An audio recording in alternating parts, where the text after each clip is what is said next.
If your autistic child's bedtime routine feels like a total waste of time, you are not alone. You've tried everything and it still ends in chaos. But here's the truth, it's not you, it's the routine. And today I'll show you how to fix it. This is the final video in our series, and it's where we bring everything together. Point one, you're not failing. The routine wasn't the right fit. Most routines you've seen online aren't designed for autistic kids. They're written for neurotypical adults or perhaps neurotypical kids. That's why no matter how hard you try, they don't work. I'm a neurotypical adult who studies routines, and I still struggle with creating one that works for me year over year or even for part of a year.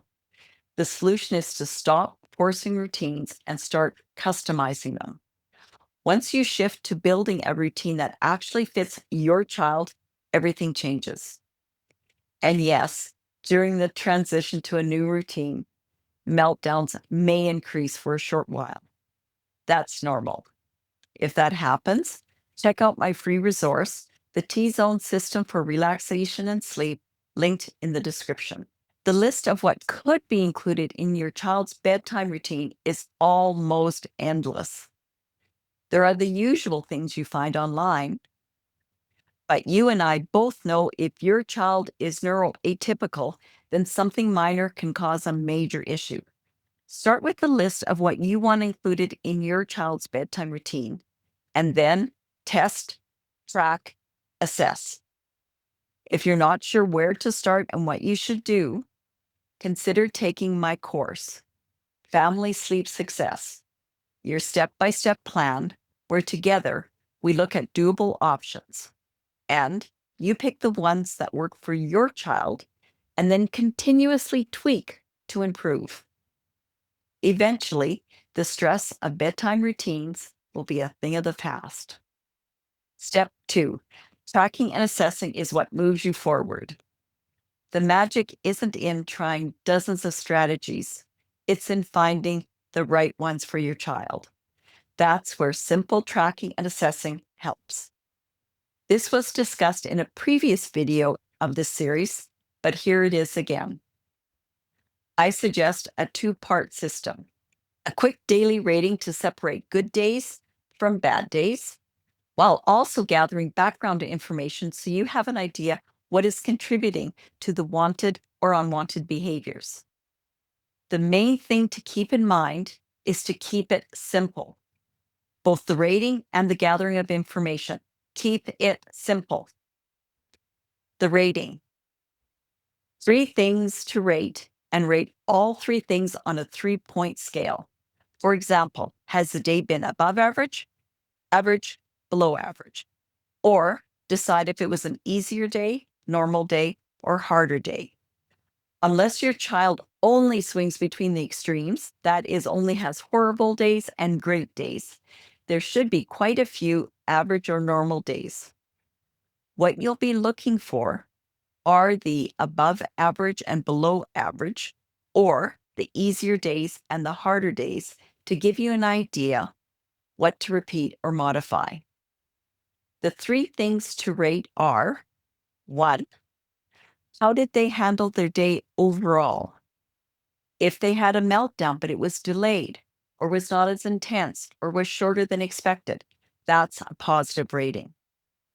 2, how their bedtime routine went when you compare it to your average experience, not the ideal routine and not what you hoped it would be, but compare it to how it usually goes. 3, how it went from lights out until the next morning. That, of course, will be recorded the next day. Over time, you'll notice trends that you may not have realized before, and that's where the information gathering comes into play. After you've been doing this for a while, you can check back and see if there's anything in common in the information you gathered. What information am I talking about? Things like their morning mood upon wakening. Was there anything unusual? How were your reactions? Was there something that was different that morning than other mornings? Meals and snacks, that is, what was eaten and when? Energy levels throughout the day, screen time and when it was watched, activity levels, emotional upsets or wins. After a few days, patterns will appear. You may notice more meltdowns on screen heavy days, better nights when bedtime starts earlier, improved sleep after days with outdoor play. Days with lots of transitions lead to meltdowns at bedtime. What you can do. Starting tonight, track information, either on your phone or paper. There is an example in the description. Tracking should not take much time. If it does, change it to suit your needs. If it isn't easy and quick, it won't get done. Better imperfectly done than perfectly not done. Whatever you gather and rate will be useful. Then compare those days that were better than usual with those days that weren't so good. Any difference in the information gathered? If there is, gently test modifying their day and see if it supports a better bedtime routine and night. Step 3, you don't have to figure it out alone. Yes, support can come from teachers, therapists, or family. And if you have them, that's wonderful. But what if you don't? Or what if they don't have the expertise to help you at the level you need? Or they have done all they can and you need more help? What if you feel like you're doing this on your own? That's exactly why I created my program, Family Sleep Success, your step by step plan. It's a clear, science based roadmap that helps you build a sleep supportive family without extra medications, expensive products, or complex systems. Just practical, doable steps that fit into life. When your plate is already full, the last thing you need is one more thing.